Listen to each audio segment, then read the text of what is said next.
terminamos una secuencia temática donde hemos estado hablando de la santidad de Dios. Hemos aprendido cosas muy interesantes bíblicas acerca de la santidad de Dios.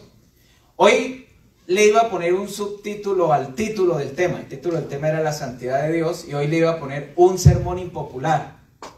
Pero me quedé pensando, dije no, dejémoslo que fluya impopularmente de manera natural. Entonces, solo para recordar un poco lo que hemos visto en las reuniones pasadas, el primer tema acerca de la santidad, pedíamos permiso a Dios para compararlo con algo. ¿Recuerdan con qué? Con el sol, muy bien. Que de la misma manera que el sol genera vida y es poderoso, es delicado acercarse al sol porque cualquier cosa que se acerque al sol se destruye. Aunque el sol en sí mismo no es que sea malo. Y así de alguna forma hablamos de lo que era la santidad de Dios, que hay que tener cuidado.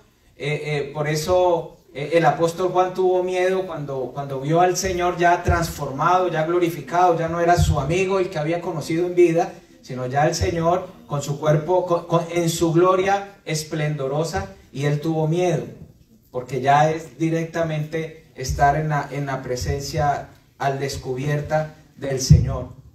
Veíamos también que para acercarse a Dios había que tener mucho cuidado. El ejemplo de la zarza ardiente, cuando Dios llama a Moisés desde la zarza, el Señor le dijo a Moisés: no te acerques, esto todo es santo, y el Señor le hablaba desde la zarza. También veíamos que en el tabernáculo, en el fondo del tabernáculo había un lugar donde nadie podía entrar, solo un hombre, el sumo sacerdote, una vez al año, y ese era el lugar santísimo. Y había que hacer una cantidad de rituales para poder acercarse a Dios. Pero misteriosamente esto empieza a cambiar. Veíamos en la visión de Isaías, cuando ve la gloria de Dios, él dice: ay de mí que soy muerto, porque siendo un hombre tan pecador y tan malo como yo, he visto a Dios. Pero vemos que se le acerca un serafín, toma unos carbones encendidos y toca la boca de Isaías y le dice: ya estás, ya, Raquel me trajo una, gracia. Ya estás limpio. Ya estás limpio, le dice el profeta Isaías. Ahora, vemos, familia, que empezamos a notar algo muy particular en la Escritura, y es que el Dios Santo, al cual el ser humano no se podía acercar, Él empieza a acercarse más bien, a través de los carbones encendidos, Dios acercándose al hombre pecador. Y esto también lo vimos cuando Jesús viene, siendo el mismo Dios. En vez de alejarse de los pecadores, Él empieza a acercarse a los pecadores y a tocar al leproso, y a tocar al ladrón, y a tocar a la prostituta, y a tocar a todas las personas que, según las leyes judías, no podían ser tocadas. Y luego también vimos ese día que los discípulos de Cristo somos templo viviente, llamados a llevar la gloria de Dios. Eso vimos el primer sábado. La semana pasada, que fue el segundo día que estuvimos hablando acerca de la santidad, veíamos la definición de santidad, que santo era apartado, cortado sobre el resto, diferente, especial, por encima de lo demás. Pero también veíamos que santo significa moralmente puro, y también veíamos que la santidad no es un atributo común de Dios, sino todos los atributos de Dios se relacionan con su santidad. El amor de Dios es santo. La justicia de Dios es santa. La gracia de Dios es santa. La ira de Dios es santa. También veíamos cómo el pecado de la irreverencia es grave porque se atenta directamente contra la santidad de Dios. Veíamos el ejemplo de Moisés cuando Dios le dijo: háblale a la roca, y la golpeó.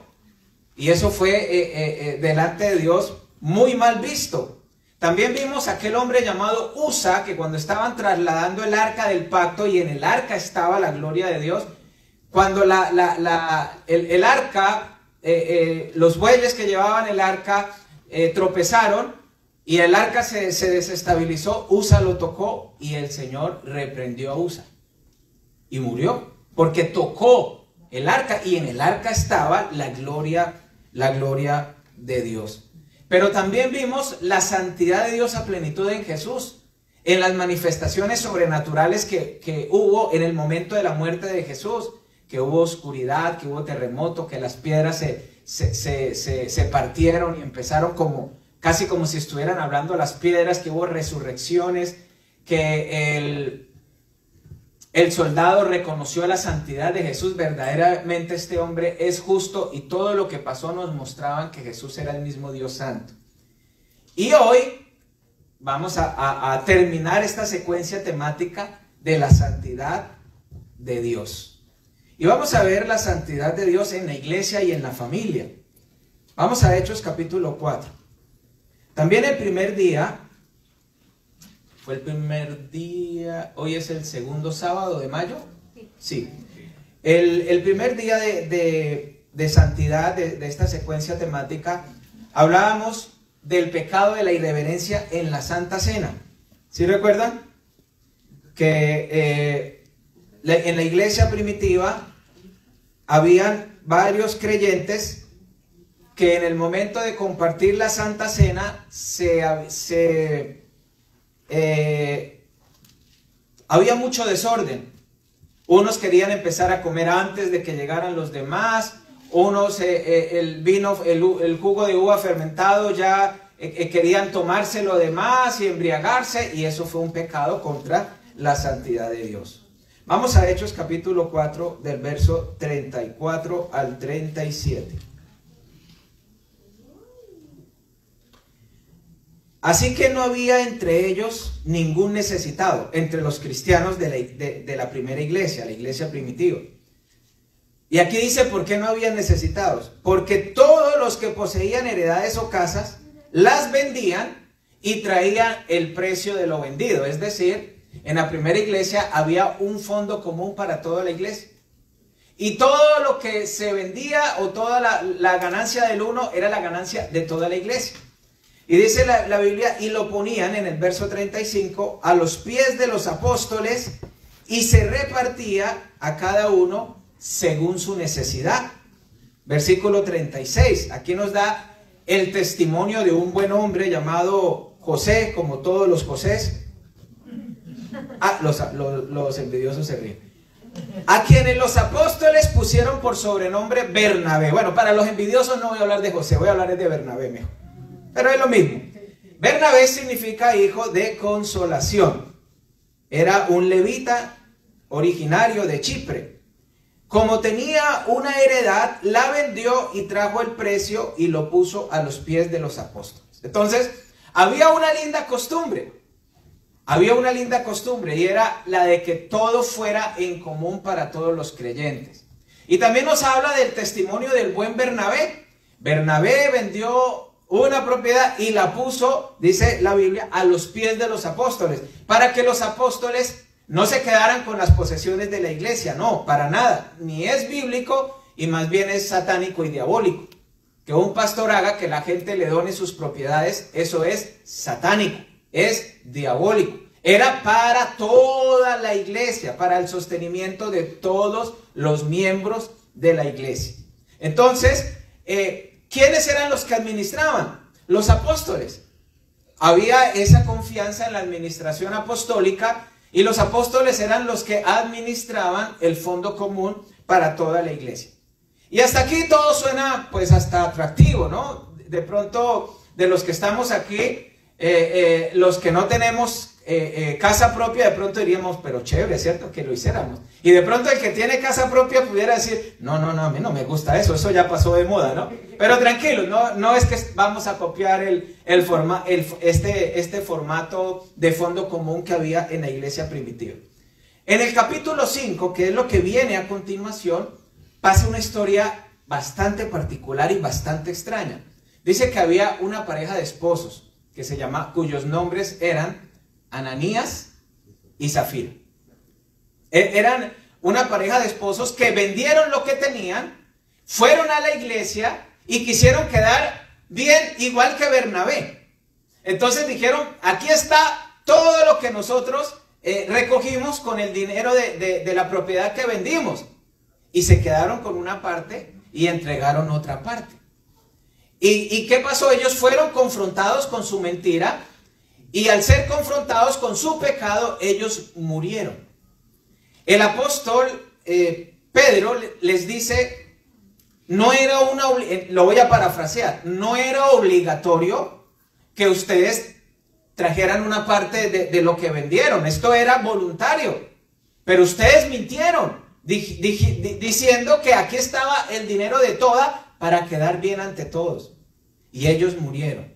Y normalmente uno dice, murieron porque le mintieron al apóstol. No. Aquí hay dos cosas que hay que tomar en cuenta en esta historia impopular. Recuerda que el sermón de hoy también puede llamarse un sermón impopular.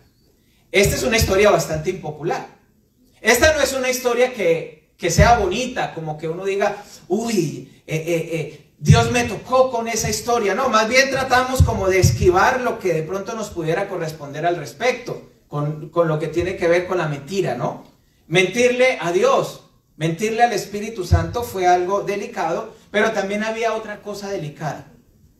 Si eso se hubiese pasado, como los seres humanos somos, perdónenme la expresión, animales de costumbre, y nos acostumbramos al clima, a la cultura y a todo lo que vemos, esto hubiese causado un efecto de emulación. Es decir, esto hubiese hecho que los otros creyentes también empezaran a mentir. Y se iba a filtrar la mentira en la iglesia. Y el Señor prefirió cortar de raíz. Ahora, si usted me pregunta a mí desde el punto de vista humanista, es una historia muy fuerte. Desde el punto de vista de la santidad de Dios, no lo es tanto. Porque Dios es un Dios santo. Y todo lo que se acerca a Dios debe ser santo. Hay otra historia muy fuerte, muy fuerte, que está en 1 Corintios capítulo 5, donde Pablo empieza a exhortar a la iglesia de Corinto, porque un miembro de la iglesia empezó a mantener una relación sentimental con la mujer de su papá. Y una relación más que sentimental, ya ustedes entienden. No era con su mamá, era con la mujer de su padre. ¿Y sabe qué sucedió? Que parte de la iglesia empezó a mirar eso como una hazaña. Imagínense el pecado. Imagínense que parte de la iglesia empezaron a verlo como que, wow, este es un campeón, ¿sí? Como congraciándose. Y el apóstol Pablo manda una carta y una tremenda exhortación donde les dice, ¿sabe qué? Yo no estoy físicamente presente, pero en espíritu estoy con ustedes. Eso es terrible. ¿No saben que un poco de levadura leuda toda la masa? Dice la escritura. No es buena vuestra jactancia. Y los reprende. Es más, dice, ese mal llamado creyente, estoy parafraseando, debe ser expulsado. Porque es terrible lo que hizo. Y entonces, usted puede decir, recuerde que el sermón se llamaría también, ¿cómo? Un sermón impopular. Porque, imagínense tomar una drástica decisión. Yo tengo 19 años como pastor. Y en los 19 años he tenido que expulsar de la iglesia 2 personas. En 19 años.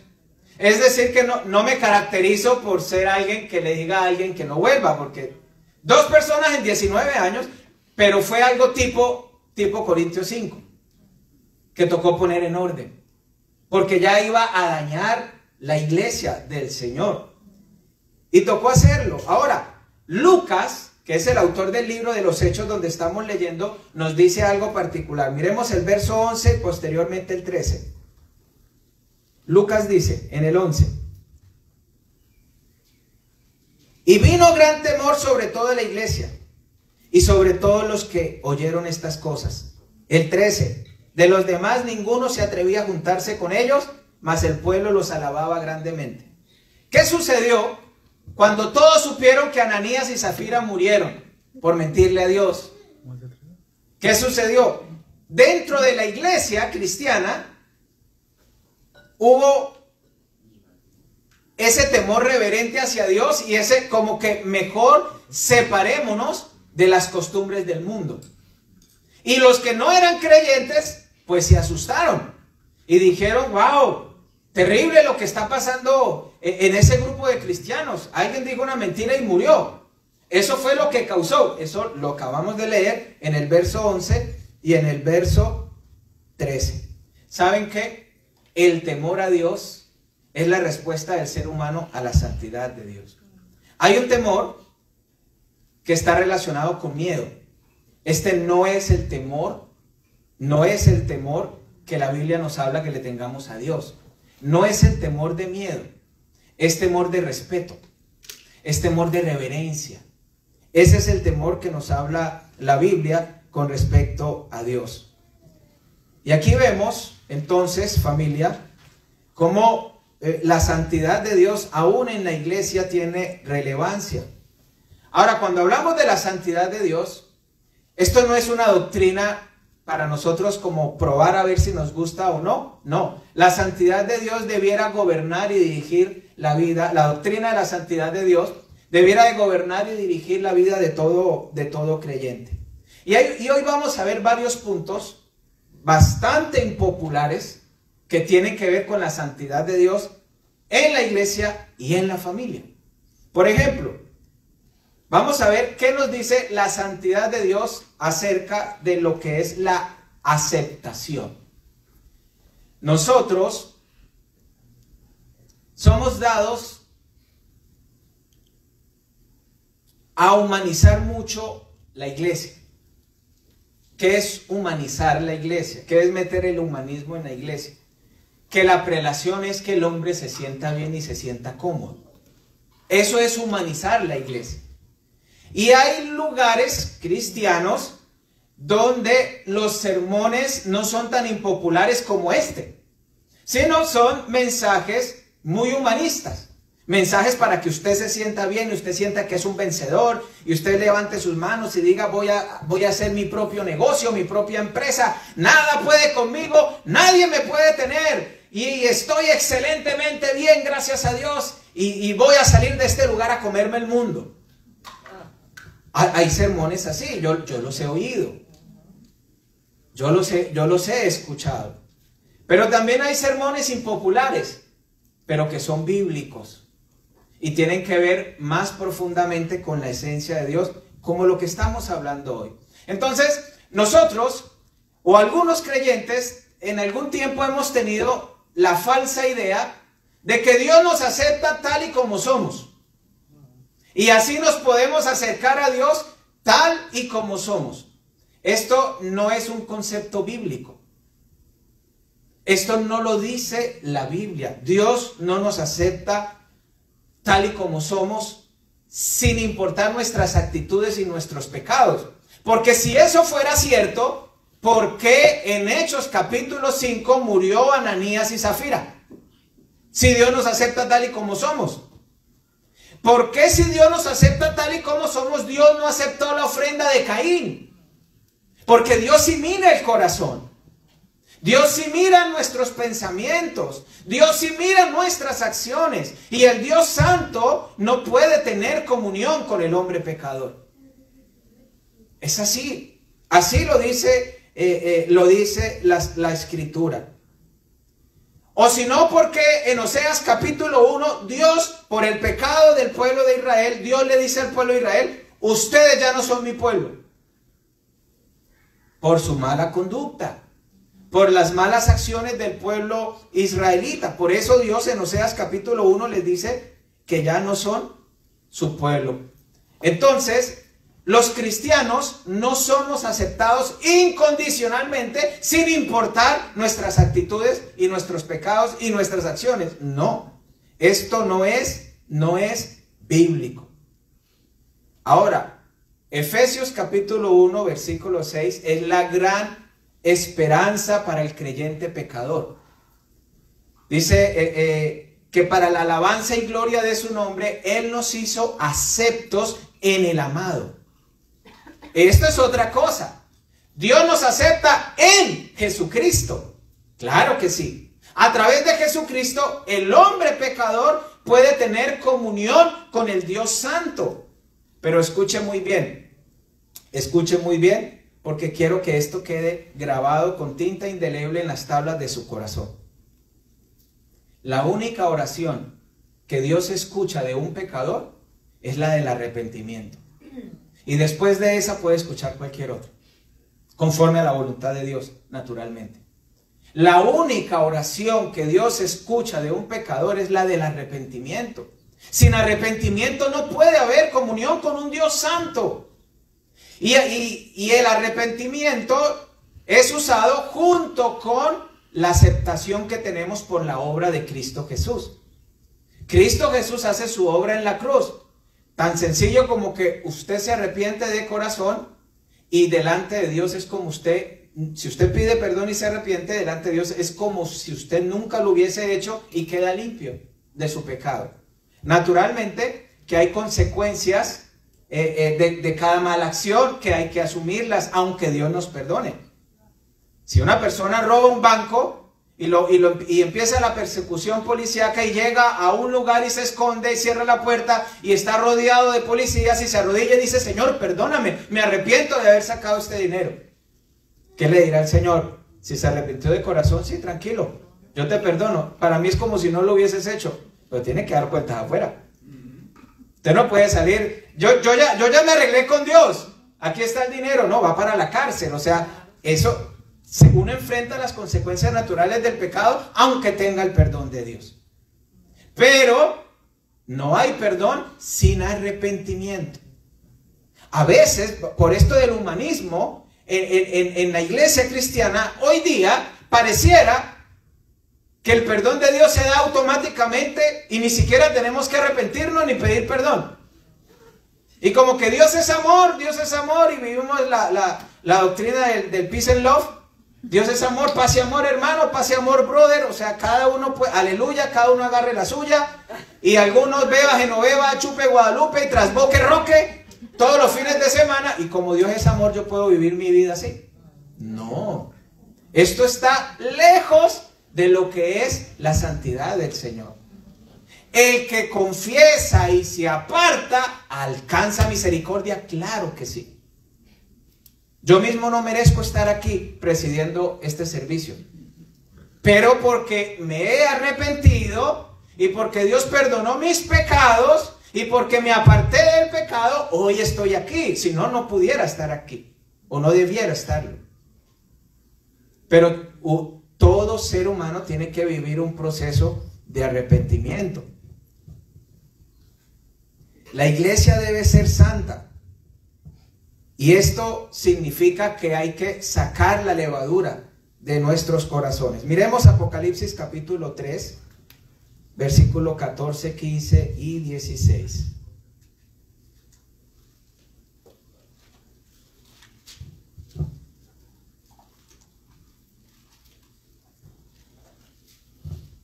Estos son esos versículos que poco se leen en las iglesias, pero hay que leerlos. Hay que leerlo porque toda la escritura es inspirada por Dios y útil, dice Timoteo, Pablo a Timoteo. Y escribe al ángel de la iglesia en la Odisea. He aquí el amén. ¿O no? Sí, estoy en el 3.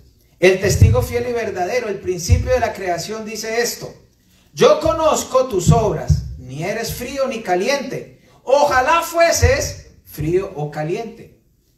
Pero por cuanto eres tibio y no frío ni caliente, te vomitaré de mi boca. Vomitar es una acción desagradable y tiene que ver con expulsar.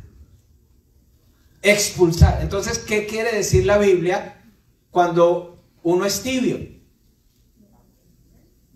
Hacia afuera. No te puedes acercar a Dios. Es una forma fuerte de darnos a entender que el que está en pecado, el que no es cristiano sino cristino, ¿sí? el que es anfibio.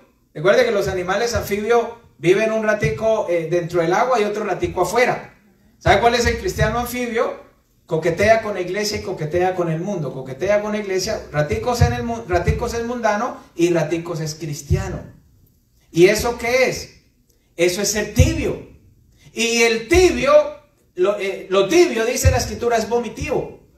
Es decir, que el tibio se aleja de Dios, no puede acercarse, sale expulsado por la santidad de Dios. Otro punto. La santidad de Dios nos enseña que debemos dar cuentas. Jesús en Mateo 12 dice: mas yo os digo que de toda palabra ociosa tenemos que dar cuentas a Dios el día del juicio. La santidad de Dios nos recuerda que tenemos que encontrarnos algún día con el Dios Santo. Y como le escribió el apóstol Pablo a la iglesia de Corinto, que cuando todos muramos, iremos a la presencia de Dios y todas nuestras obras se harán manifiestas. Todo lo que nosotros hicimos saldrá al público. Todo saldrá a la luz, todo lo que usted pensó, lo que hizo a escondidas, lo que hizo con un solo cómplice, todo saldrá a la luz. Y dice la Biblia que las obras del ser humano se catalogarán en dos grupos. Si son obras de la carne, serán como el heno, la madera y la hojarasca. Si son obras del Espíritu, serán como el oro, la plata y las piedras preciosas. Pero ¿qué dice la Escritura? Que el fuego probará las obras. ¿Cuál es la reacción del fuego, de la hoja, la hojarasca y el heno con el fuego? Se quema y se destruye, se deshace. ¿Cuál es la reacción de el oro, la plata y las piedras preciosas al fuego? Se purifica. Se purifica. Entonces nuestras obras serán así. Entonces, familia, estamos hablando de la santidad de Dios. Estamos hablando que algún día daremos cuentas al Dios Santo. Todos daremos cuentas a Dios. Y ahí no hay que fue mi marido, que fue mi mujer, que fue por culpa de mis hijos, que por culpa de mis papás. No, todos daremos cuentas a Dios de todo lo que hayamos dicho, de todo lo que hayamos hecho, dice la Escritura.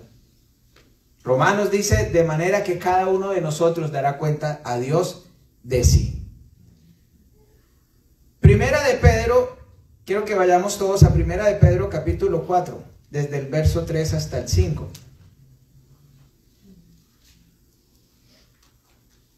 Primera de Pedro capítulo 4, desde el verso 3 hasta el 5.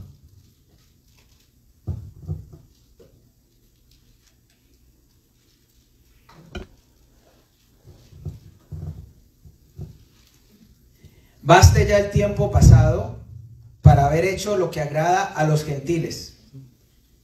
¿Quiénes son los gentiles? A la luz de la Biblia son los que no conocen a Dios.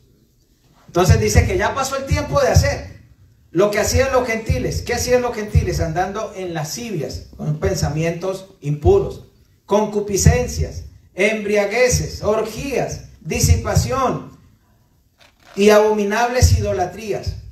A estos, a los no creyentes, les parece cosa extraña que vosotros no corráis con ellos en el mismo desenfreno de disolución y os ultrajan. Claro que esto pasa. Yo en algún momento de mi vida me alejé de Dios y me junté con personas no creyentes a hacer cosas que no debía hacer en mi juventud. Y cuando me volví a Dios, para mis amigos, yo era un loco. Para mis amigos, ellos no podían entender. Les parecía, como dice la Escritura, cosa extraña lo que yo estaba haciendo. Dejar de ser mujeriego, dejar de tomar, dejar de fumar, dejar de pasármela en discotecas. A mis amigos les pareció cosa extraña. Pero cuando uno se va acercando al Dios Santo, sin que a uno le prohíban nada, uno va dejando cosas del mundo que uno tiene que dejar. Ahora, las prohibiciones son las bíblicas, no son las que hace el pastor. Versículo 5.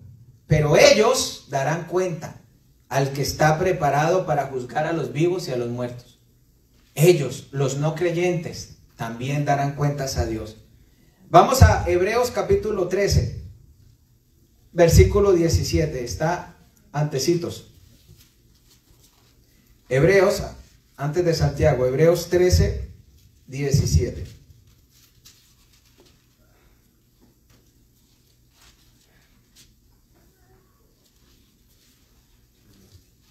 Hoy voy a decir las cosas más impopulares que he dicho desde que llegué a Chicago. Llegué hace 2 años, llegamos con mi familia. Llegamos en abril del 2019. Y lo que hoy voy a compartir no lo había compartido nunca. Porque esto no es popular para estarlo compartiendo, pero es bíblico.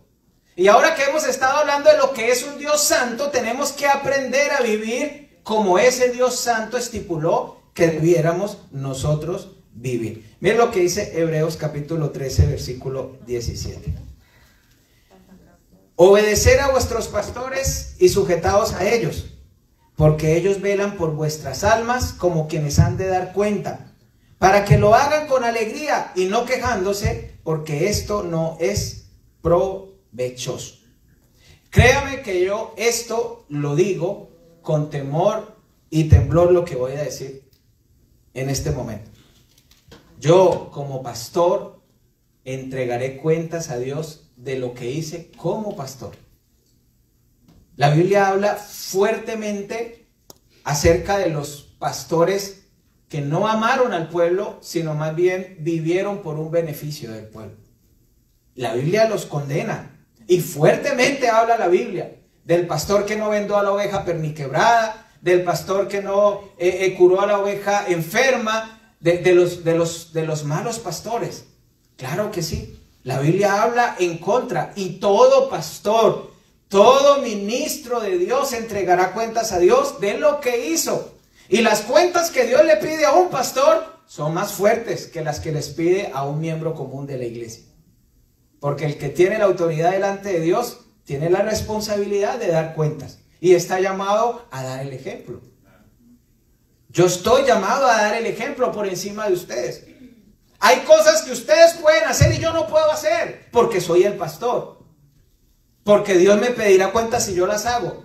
Hay cosas que a usted no se le ven mal y a mí sí se me ven mal porque soy el pastor. Y tengo que dar cuentas a Dios de mi testimonio de vida con todos ustedes. Pero la Biblia nos habla no solamente a los pastores, sino también a los discípulos.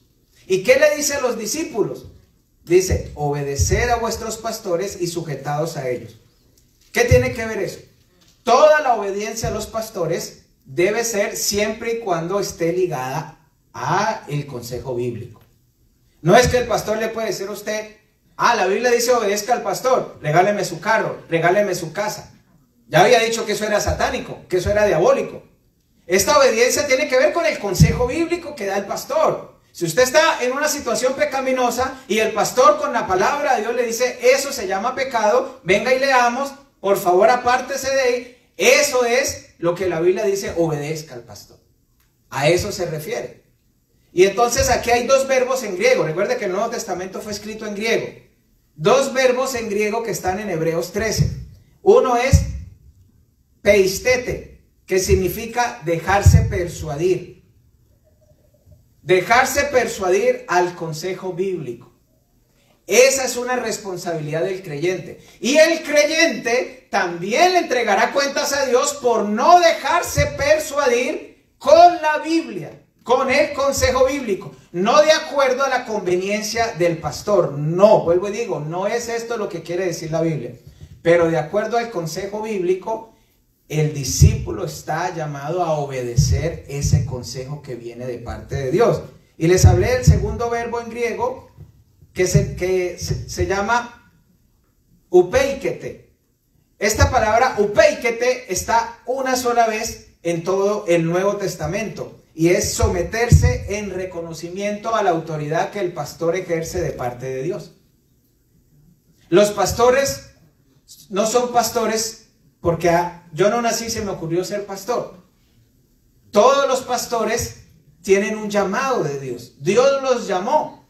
Y así como Dios les va a pedir cuentas de cómo lo hicieron como pastores, pues Dios también los reviste de una autoridad espiritual dentro de una congregación. Para representarlo, y por eso yo digo, imagínense la responsabilidad que yo tengo, que es representar la santidad de Dios en la vida de ustedes. Imagínense, no quisiera usted estar en mi lugar, Porque si usted dice una grosería y yo digo una grosería, la vara de Dios para mí viene más duro que para usted. No viene igual. No viene igual. Porque yo debo representar a Dios con santidad. Pero ¿qué dice la Escritura? Habla de obediencia y de sujeción. Ahora dice, porque ellos velan. La palabra velar se puede usar con dos palabras en griego. Una, gregoreo, y la otra, agrumneo. Gregoreo significa en griego velar, estar pendiente. Y agrumneo significa velar, estar pendiente, trasnocharse y no dormir si es necesario. ¿Y cuál es la que dice aquí la Biblia? ¿Gregoreo o agrumneo? ¿Qué piensa usted? Agrumneo. Esa es la responsabilidad del pastor. Si es necesario no dormir, no dormir. Esa es la responsabilidad. Ahora, por justa causa, ¿no? No me vaya a hacer usted. A mí llámeme a las 2 de la mañana si usted tiene una situación difícil, una enfermedad, una tragedia. Llámeme. No lo piense 2 veces, no le dé pena. Pero no haga como un discípulo. Me llamó a las 2 de la mañana. Lo vi el sábado en la noche de la reunión. Me llama el domingo a las 2 de la mañana. Y claro, uno se asusta, ¿o no? Una llamada a las 2 de la mañana, algo pasó. Contesté yo el teléfono. Pastor, es que me voy de viaje, ¿puedo orar por mí? No sea sinvergüenza, nos vimos hace 1 hora en la reunión. ¿Por qué no me dijo que orara por usted? Que me llamara a las 2 de la mañana.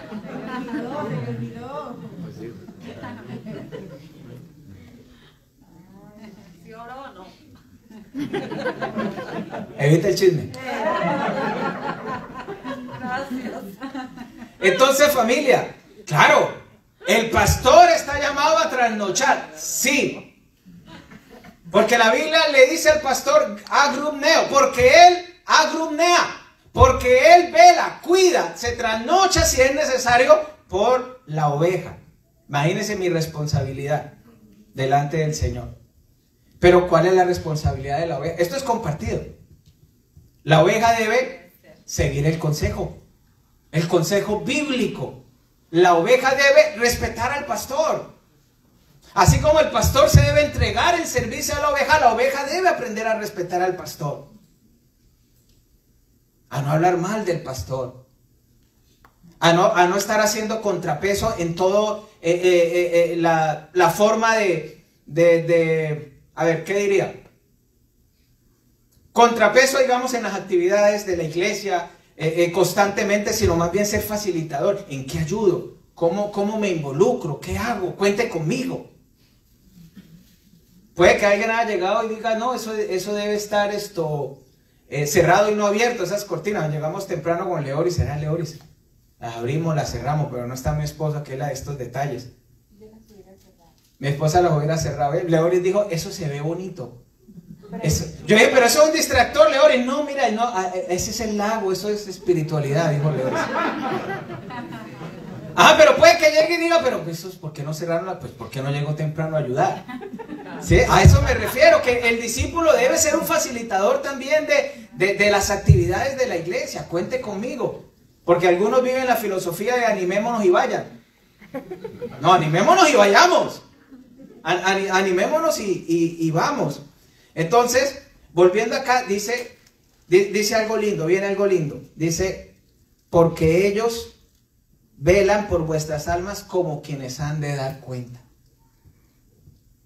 Nosotros le tenemos que entregar cuentas a Dios constantemente. Pero ¿sabe qué dice después? Para que lo hagan con alegría y no con tristeza, no quejándose, porque esto no es bendición para la iglesia. Mire, hay 2 formas de cómo un pastor ora por sus discípulos. Ora por sus discípulos diciéndole al Señor, Señor, qué discípulos tan lindos tú me diste. Gracias, son obedientes, son facilitadores. Gracias porque ayudan, porque están creciendo en su fe, porque siguen el consejo pastoral. O el otro tipo de oración, como dice la Biblia, quejándose. Como Moisés, Señor, estas ovejas que me diste, esto es tierra que traga a sus moradores. No, mira, yo estuve en un ministerio dirigiendo una iglesia como pastor, donde todos los pastores antes de nosotros se habían retirado de ser pastores. Todos, de ahí para atrás. Y cuando llegamos nosotros, que llegamos bien jovencitos, yo tenía 23 años, mi esposa 20, dijeron, no, estos van a durar menos todavía. Mire, era un pueblo bravo. Las mujeres de esa iglesia volteaban el tostón con la mano y planchaban con la mano. Era cosa seria, era ese ministerio. Y crea que nos tocó llorarle a Dios por esas ovejas.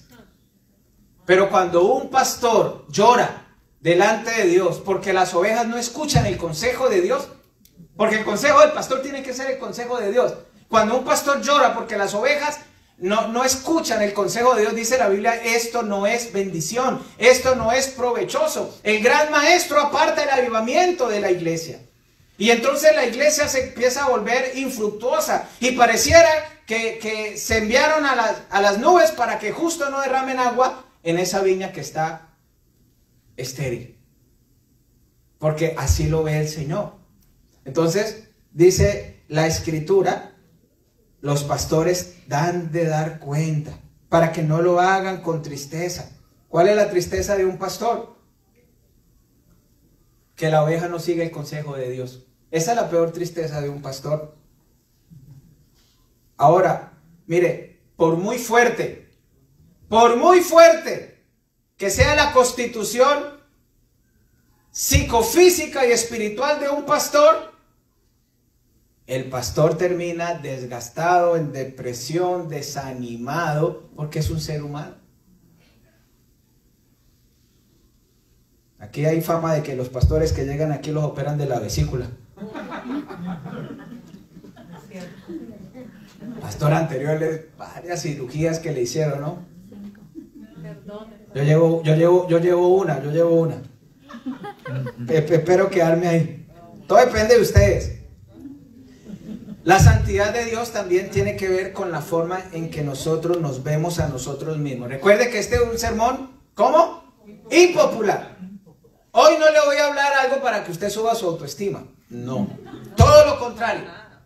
A principios del siglo pasado, un famoso psicólogo americano llamado William McDougall, más o menos, me perdona mi mala pronunciación. Los cultos saben, los que no dicen, sí, lo pronunció bien. Este famoso psicólogo vivía asombrado con la fe cristiana.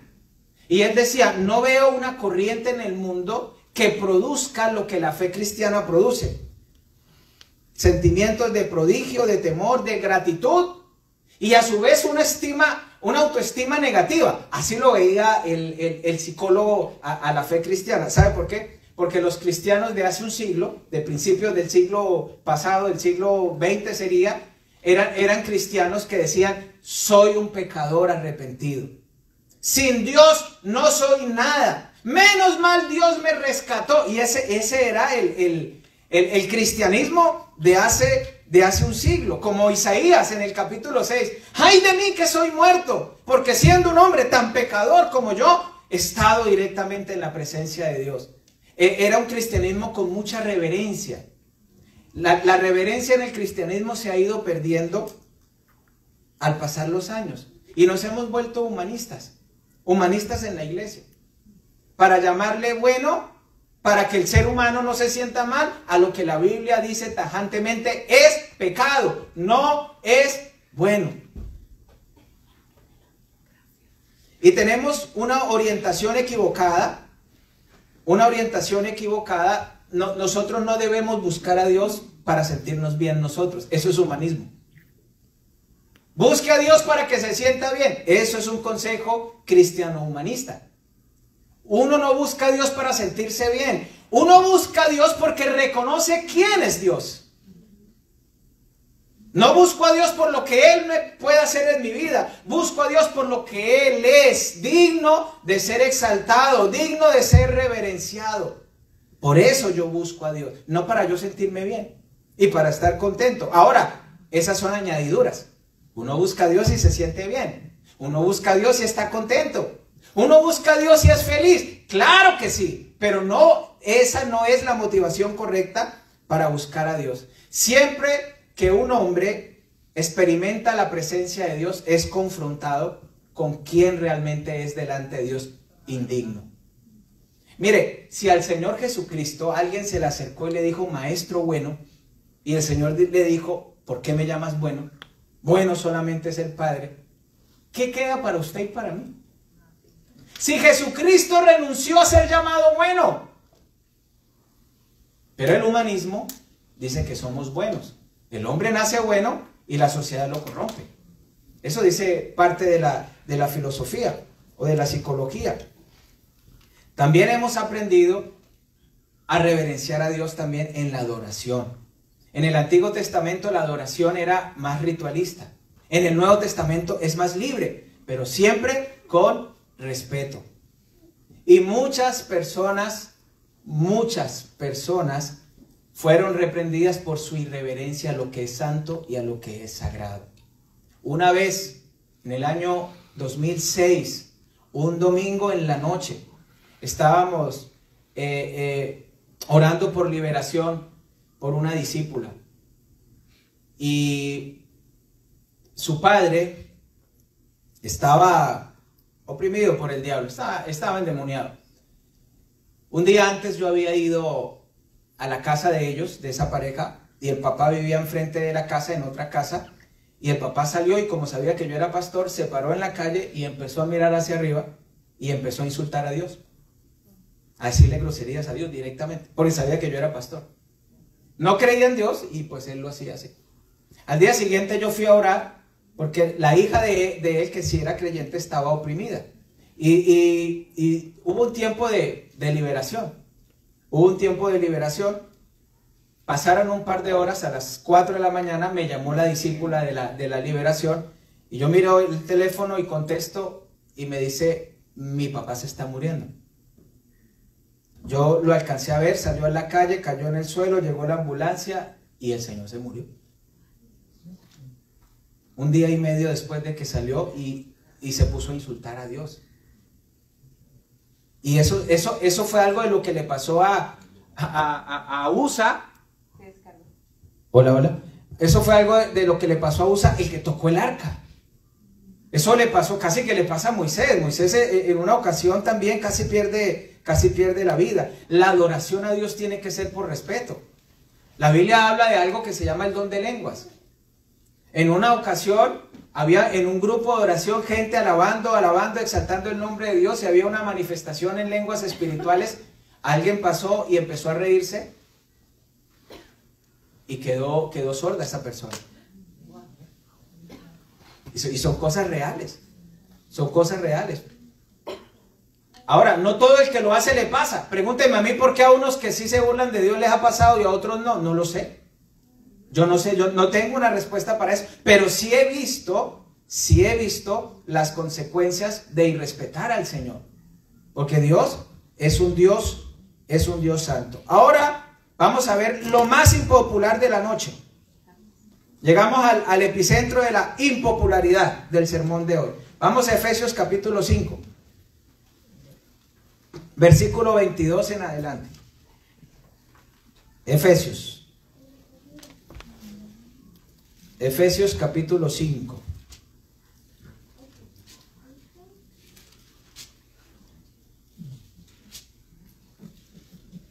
Del 22 en adelante. Aquí vemos los consejos del apóstol Pablo, colocando de parte de Dios un orden en el hogar. Un orden que tiene que ver con los roles dentro de la familia. Y esto es lo que vamos a leer. ¿Por qué digo que es lo más impopular de toda la noche? Porque esto va completamente en contra de todo lo que la cultura hoy día enseña.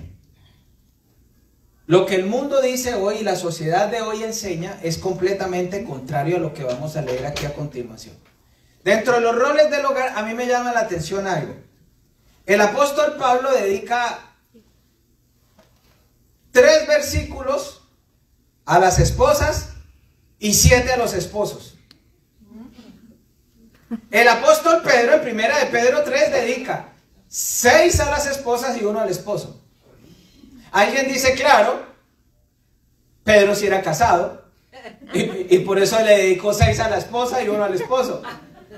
Y Pablo era soltero, entonces le dedicó 3 a la esposa y 7 al esposo. Él era un hombre, ¿no? Lo que un hombre debe hacer.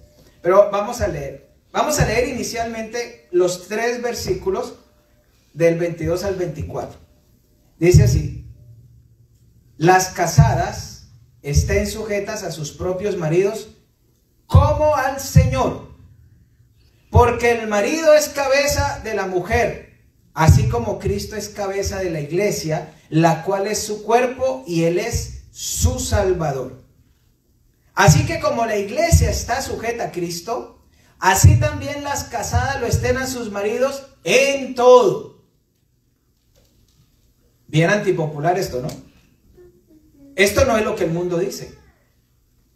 Lea esto públicamente, saque este versículo en prensa, lea esta parte de la Biblia en la televisión, ¿y qué le van a decir? Eso es machismo, es retrógrado, eso va en contra del empoderamiento femenino. La mujer no necesita el permiso de su marido para nada, la mujer puede hacer lo que quiere desde que sea mayor de edad, eso es esclavitud. Eso es lo que el mundo diría. Eso es lo que el mundo y aún creyentes dicen. ¿Cómo la ven? Pero aquí estamos hablando de la palabra de Dios. Si queremos realmente reverenciar a un Dios santo, pues tenemos que mirar cómo piensa ese Dios santo. Y usted dice, pero a mí me parece injusto, ¿por qué eso que la mujer se le someta al marido? ¿Y de qué forma? En todo, dice. En todo. Versículo 24. En todo. Léalo. En todo. Ahí está escrito en la Biblia. ¿Cómo hace un creyente para sacar esto de la escritura?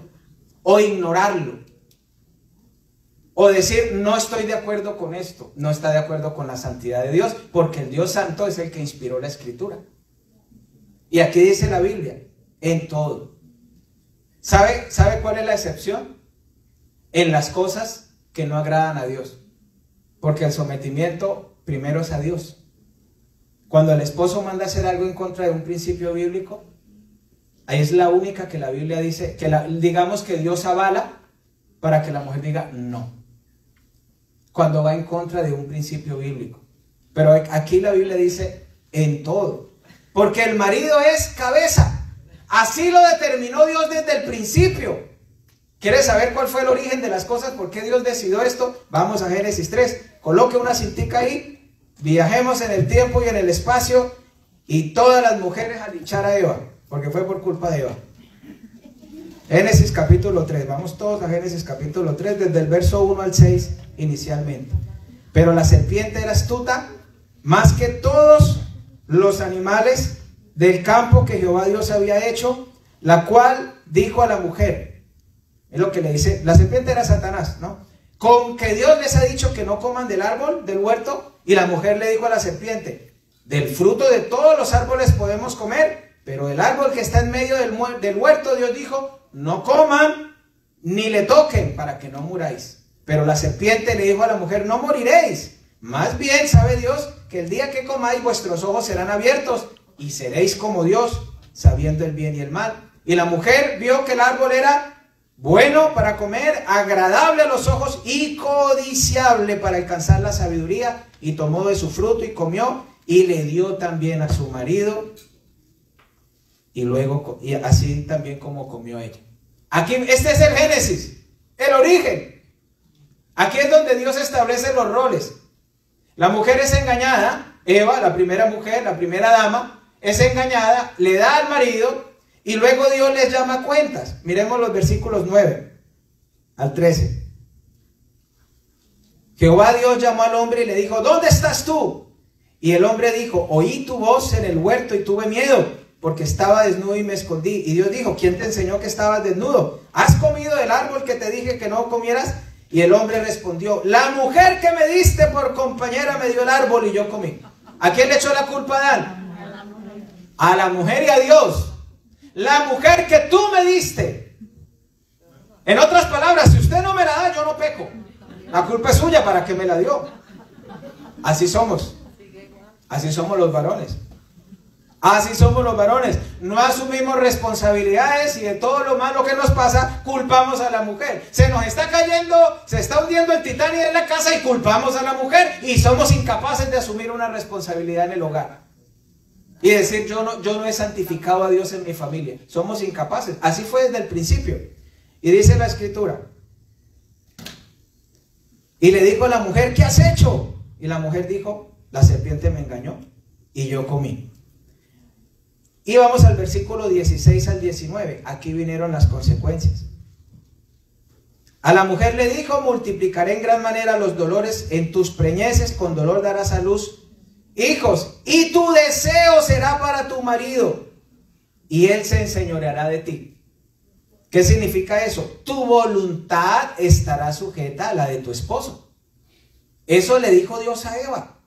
Tu voluntad estará sujeta a la de tu esposo. Y luego al hombre le dice, por cuanto obedeciste a la voz de tu mujer, comiste del árbol que te dije, no, maldita será la tierra por causa tuya, comerás de ella, con dolor comerás de ella todos los días de tu vida, espinos y cardos producirá la tierra, comerás plantas del campo, con el sudor de tu rostro comerás el pan hasta que vuelvas a la tierra, porque ella fuiste tomada, pues polvo eres y a polvo volverás. Volvamos a Efesios, capítulo 5, del verso 22 al 24.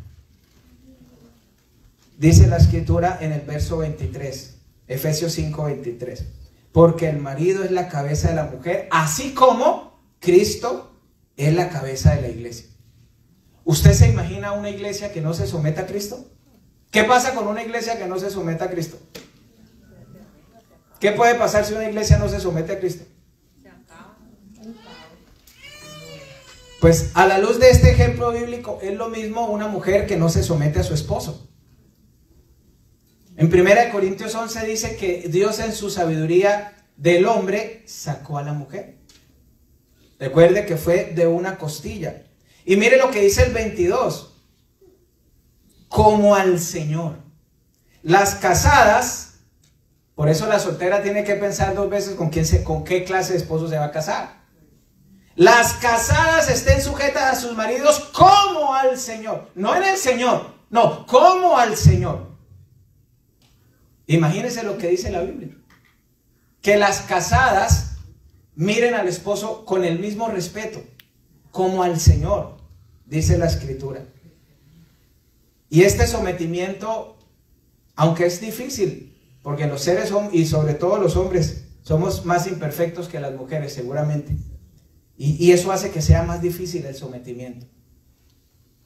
Pero uno aprende a someterse por amor a Cristo, no por amor al sinvergüenza barrigón piernipeludo que le tocó. Es por amor a Cristo que uno lo hace. Aunque no lo merezca. Aunque sea el hombre de los 1000 defectos. Pero la Biblia no dice eso. La Biblia no habla de los defectos. La Biblia dice como al Señor. Dice la Escritura. Como al Señor. Sumisión y respeto. En Colosenses habla de respeto. Ahora al marido, 7 versículos, desde el 25 al 33. Maridos, amad a vuestras mujeres, así como Cristo amó a la iglesia y se entregó a sí mismo por ella. Como Cristo amó a la iglesia. Imagínense la medida de amor. La Biblia no, o sea, se sobreentiende que la mujer debe amar al esposo. Pero la Biblia no es tan frontal con ese mandamiento. No sé si tal vez porque a la mujer se le facilite más demostrar el amor. Pero la Biblia no habla tanto. La Biblia tal vez habla de lo que más se dificulta, ¿no? A la mujer, y más en una sociedad como la de hoy en día, del empoderamiento femenino, pues más cuesta. Cuando toda la cultura, la televisión, nuestras amistades, todo nos hablan de la mujer toma sus propias decisiones y no tiene que tener en cuenta a su esposo para nada. Es lo que la sociedad hoy día nos dice. Aunque Romanos 12:2 dice no nos amoldemos a como piensa la gente actual. No os conforméis a este siglo, sino transformados por medio de la renovación de vuestro entendimiento. Si nosotros no nos conformamos a la normativa en pensamiento y acciones de este mundo, podemos aprender a conocer la buena voluntad de Dios agradable y perfecta. Una mujer que viva en constante contienda con su esposo no santifica el nombre de Dios. No santifica el nombre de Dios. Pero además que por supuesto que esto también aplica para el hombre. Claro que sí. Ahora, ¿por qué la Biblia le dice al hombre que ame? Al hombre se lo dice, y se lo dice en varios textos. Ame. Y no dice que ame de cualquier forma. Ame como Cristo amó a la iglesia. El hombre está llamado a dar su vida si es necesario por su esposa. A proteger, a entregarse, a cuidar, a guardarle la espalda, a amarla en sus días difíciles, en sus días rojos, amarla, a ayudarla, a entenderla. A todo eso está, dice la Biblia. Ámela, ámela. Como Cristo amó a la iglesia hasta la muerte. El hombre tiene que amar a su esposa hasta la muerte, pase lo que pase. Y tengo que reconocer algo, y perdónenme a los varones, pero la naturaleza varonil es muy miserable. Es muy miserable. Yo conozco cantidad de casos de mujeres que el esposo quedó cuadrapléjico, quedó enfermo, quedó lisiado, y las mujeres hasta la muerte permanecieron fieles. Pero ¿qué hace el hombre cuando la mujer enferma? Cuando el cuerpo cambia, ¿qué hace el hombre? La abandona. O no hemos visto casos de farándula. La mujer entra en cáncer, el hombre por el que dirán dura unos mesecitos con ella y luego se va. Y la abandona. Porque esa es la naturaleza corrompida varonil de hoy en día. Por eso la Biblia nos dice, no, varones, no. A la mujer se ama como Cristo ama a la iglesia. Hasta la muerte. Así se ama a una mujer. Aunque esté enferma. Aunque pasen los años. Eso que cambio esposa de 40 por 2 de 20. Eso es diabólico. Hasta la muerte, dice la Escritura. Ámela. Ámela. No la abandone. Ámela. Claro, le dio hijos, le dio los mejores años de su vida, le dio los tiempos mozos, los años donde físicamente se veía diferente, pero ahora la ley de la gravedad hizo su efecto, ella le entregó toda la vida en fidelidad y tan fácil que es conseguirse una más joven. Terrible. Eso está lejísimos de la santidad de Dios, lejos de la santidad de Dios. Y dice la Escritura, versículo 20, pasemos al 28. Maridos deben amar a sus mujeres como a sus mismos cuerpos. El que ama a su mujer, a sí mismo se ama. El que ama a su mujer, a sí mismo se ama. Hay que amarla como al propio cuerpo. Este es un amor muy práctico. ¿Usted por qué come?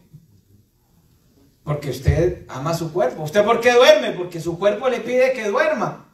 ¿Usted por qué tiene un hobby? Porque su cuerpo le pide distracción, recreación. Ame a su esposa como a usted mismo. El amor hacia uno mismo es un amor muy práctico. Y la Biblia dice que el que ama a su esposa, a sí mismo también se ama. Porque ¿qué hace uno con el cuerpo? Versículo 29. Nadie aborreció jamás su propio cuerpo, su propia carne, sino que lo sustenta y lo cuida, como también Cristo a la iglesia. El hombre está llamado a cuidar, el hombre está llamado a proteger. Hay hombres que echan a su esposa a la calle, porque él gana más, porque él compró la casa y las echan a la calle. El hombre está llamado a cuidar y a proteger. ¿De qué manera? Como Cristo a la iglesia. Hasta la muerte, dice la Escritura. En Colosenses 3:18 también esto que también es difícil para el hombre. No seáis ásperos con ellos. Como a vaso frágil, dice la Escritura. Esto es difícil para el hombre. A la mujer se le dificultan varias cosas dentro de esto que estamos viendo. Al hombre tal vez más. No seáis ásperos con ella. Hay que aprender a hablarle bonito a la esposa. Si uno le, escuche muy bien, varón, si usted le habla feo a su esposa, usted está atentando directamente contra la santidad de Dios. Y recuerde quién es el suegro. Recuerde quién es. Si su esposa es cristiana, recuerde quién es su suegro. Dios. Y cuando uno insulta a la esposa que es cristiana, está insultando a la hija de Dios. ¿Y con quién se va a meter? Con el papá de ella, que es Dios. ¿Qué responsabilidad tenemos los varones de no ser ásperos? Todo esto, familia, esto es completamente impopular. Esto ya se ha dejado hasta de predicar en las iglesias.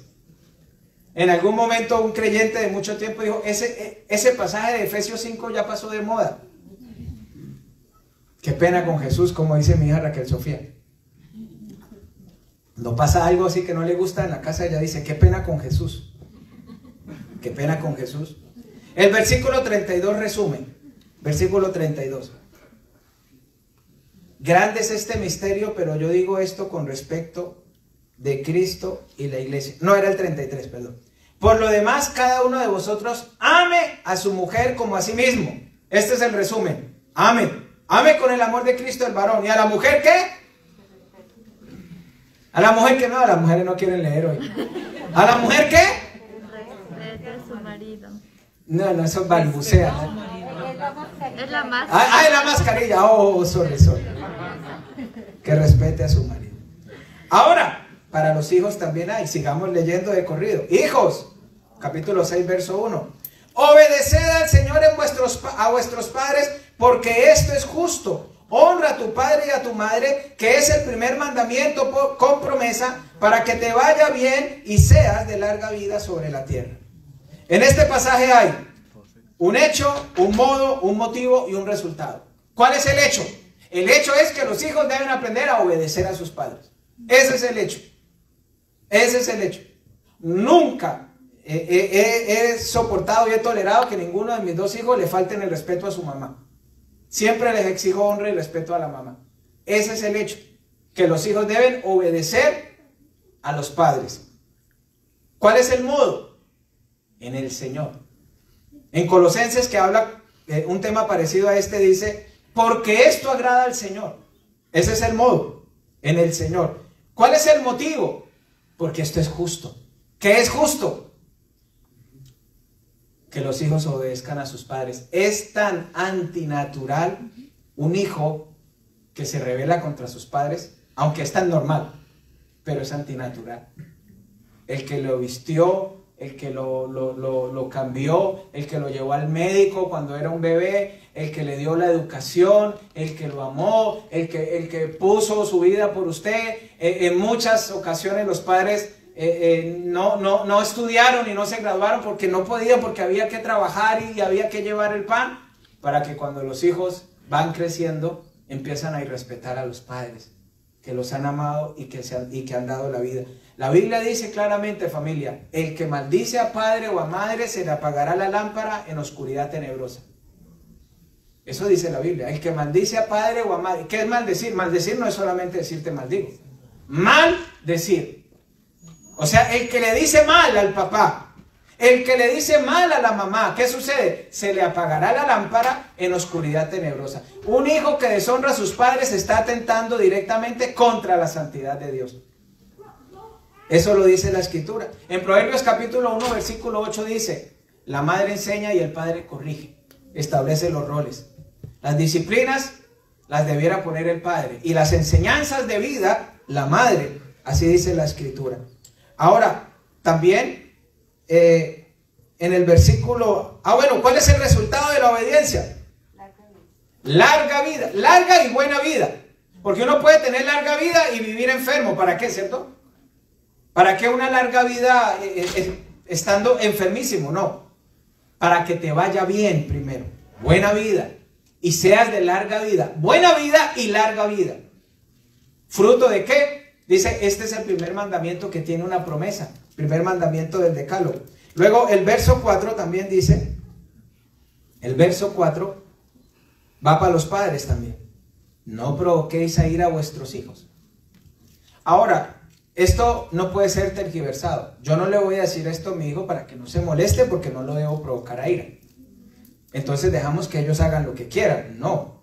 Es innecesariamente, injustamente.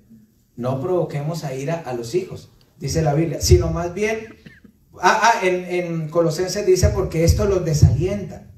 Cuando la disciplina es excesiva, se le puede hacer un daño psicológico a un hijo, y de eso también uno le entregará cuentas a Dios, del daño psicológico, de la injusticia. Y aquí usa también 3 palabras importantes. En el versículo dice: criadlos en disciplina y amonestación del Señor. Criadlos viene del griego ektrepeie, que significa el que nutre, el que sustenta, ese amor tierno. En disciplina viene del griego paideia, que de ahí en castellano viene la palabra pedagogía. En instrucción, que viene del griego noutoseia, que significa fijación en la mente, enseñarle al hijo criterios sanos, saludables, convicciones arraigadas. Esa es la labor del papá y de la mamá. La base de la santificación, familia, es la santidad de Dios. La Biblia me dice: sed santos porque Dios es santo. Y el Dios santo nos hace un llamado a todos los creyentes a ser tan santos como Él. Eso nos lo dice la Escritura: ser santos porque el Señor es santo. ¿Sabe qué es lo increíble?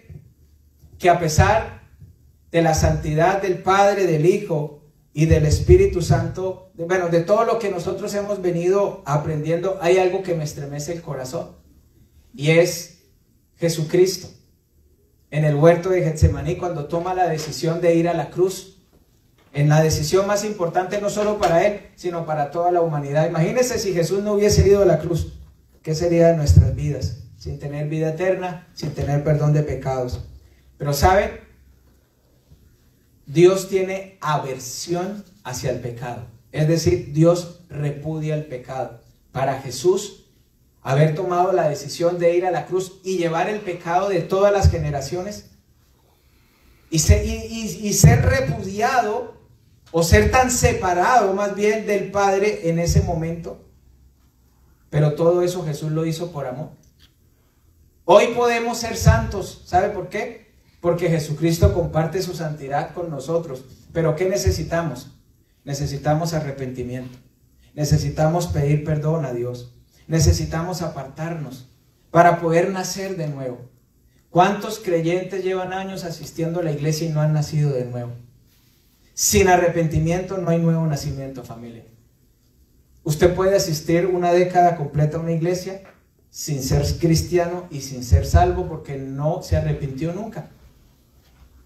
Tiene ideas bíblicas, pero no se arrepintió nunca. El Señor nos hace un llamado a la santidad. Y esto es muy impopular. Yo he hecho cursos que tienen que ver con ser coach, con ser motivador. Y tengo mensajes, porque también he ido a empresas a dar mensajes motivacionales, con tintes espirituales. Pero, por más impopular que sea esto, ¿sabe lo que yo estoy seguro? Que si nosotros nos convertimos genuinamente a Cristo, Dios enviará un avivamiento sobre esta iglesia, sobre su vida, sobre su familia. La mano de Dios estará con usted y con nosotros, si nos volvemos a Dios de corazón.